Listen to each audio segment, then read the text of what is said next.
Hi everyone, it's Jen here and welcome to Jen's Wild About Art and welcome back to Drawsome. So today's prompt is watermelon, and as you can see, someone forgot to turn the camera on when they started painting.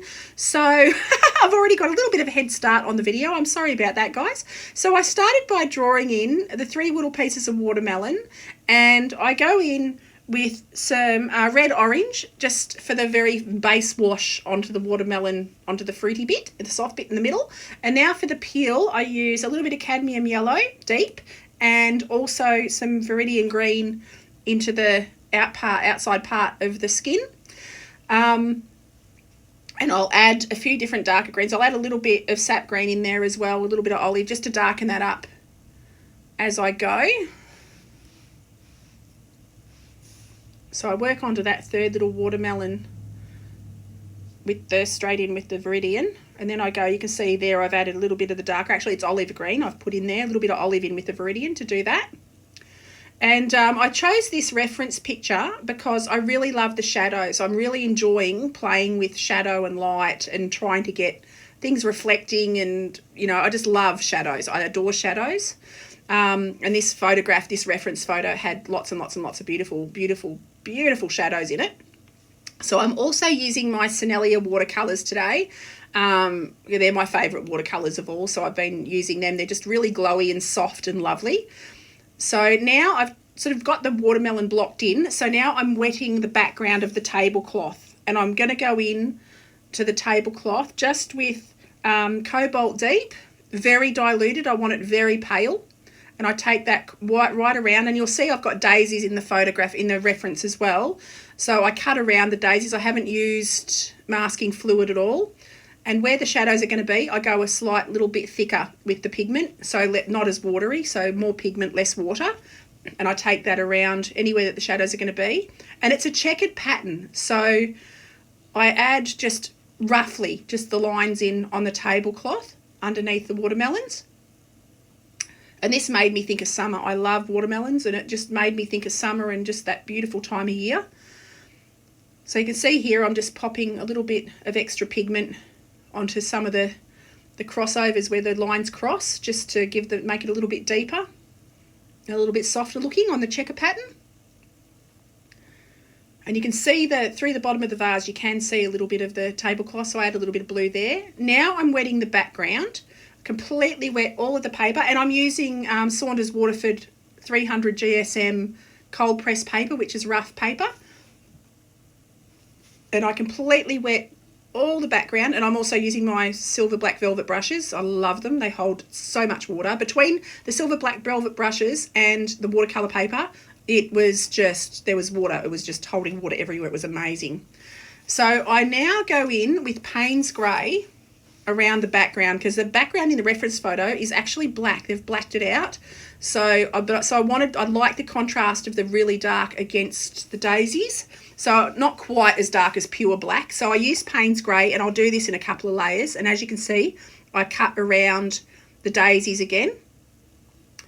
So just to keep their shape, and a little bit looser. So I'm not being exact. I'm just sort of cutting around the edges and leaving little bits. And it suggests that they're daisies. It's more of a suggestion. So I'll pop that in.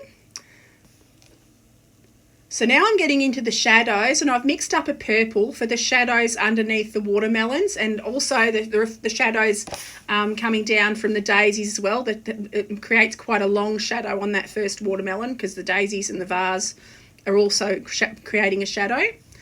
And I have so much fun painting the shadows in on things. I love the light and dark and the contrast. So I take that shadow right down on the tablecloth and across to the left-hand edge. And then I mix up a little bit more colour. And I've just used cobalt blue, cadmium red for that. And now I cut around this other little daisy, and I cut the shapes. When I say cut, I use the tip of my brush and I run it between the petals to create the petal shape. And I pop the green down for the stems in the vase. And now I go back in with some shadow colour onto the watermelon, because there's also a shadow coming down from the daisies onto that. So I've used the same colour that I've used as a shadow colour on the tablecloth, but I've diluted it really, really thinly. So it's nowhere near as strong a shadow, but it has the same effect.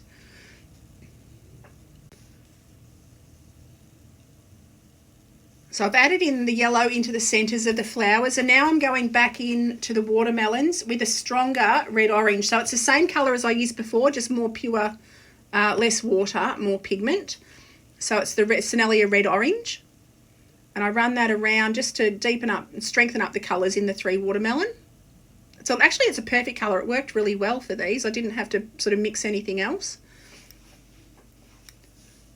I just added more water for it paler and less water to make it darker. So now I'm going into the daisies a little bit more. Oh, okay, add the little pips in, and I just dob it out with a little piece of cloth. So, and I let it sort of flow out a little bit. So now I go in with a little bit of gouache into the glass because I just needed to help create that line of the vase again. And I add the orange or yellowy orange into the daisy at the bottom right hand side there. And then I decide I'm going to go in and darken up the background again. So I do another thin wash of the Payne's Grey, and it's not terribly thick, it's not a whole lot thicker. It just helps to get a little bit more contrast, just a little bit more contrast between them. It just needed it. I needed to cut the daisies a little bit more, make them a bit more vivid, stand out a little bit more, because the white of the paper is pretty much the daisy's detail. I will add some blue to the shadow afterwards, but generally it's just the white of the paper is the white of the daisies, and you can see it's only a couple of tones darker. So I take that right round and wet everywhere. The paper had just started to dry a little bit, so it didn't flow as well as I wanted, but it turned out pretty good. So you can see I just sort of carry it around a little bit there. Just do a little bit extra around those bottom left daisies. And then I take a very diluted grey into the vase because you can see the black in the background through the vase. And again, I go another layer with the red-orange over the top of the watermelon just to help strengthen the colour on the watermelon. So I cut around the back there, do that, and I do that on all 3 of the watermelon. So also some exciting news, Aurora at Aurora's Art World and I are going to be streaming Draw Some live on YouTube from now on every week. We'll be doing it, it is Tuesday evening European time and Wednesday morning Australia time. So we'll be streaming together live each week, so we'd love it if you would come and hang out with us and chat to us while we're creating our pieces. I'll have Aurora's link below and you can check out what she's created for today's piece. So I'm adding sort of final touches to these watermelons, just going in and adding colour, stronger colour where I think I need it, and just defining things a little bit more. Just letting that flow. It's a little bit damp on that paper, so I let it flow out a little bit, and I just tidy up those edges with the bit of paper that I've got just to sap up any bits that leak out where I don't want them.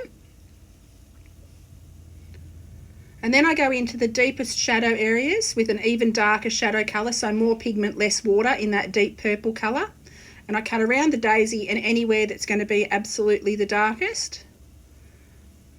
And I pop that in around the edges of the daisies and just define those a little bit more.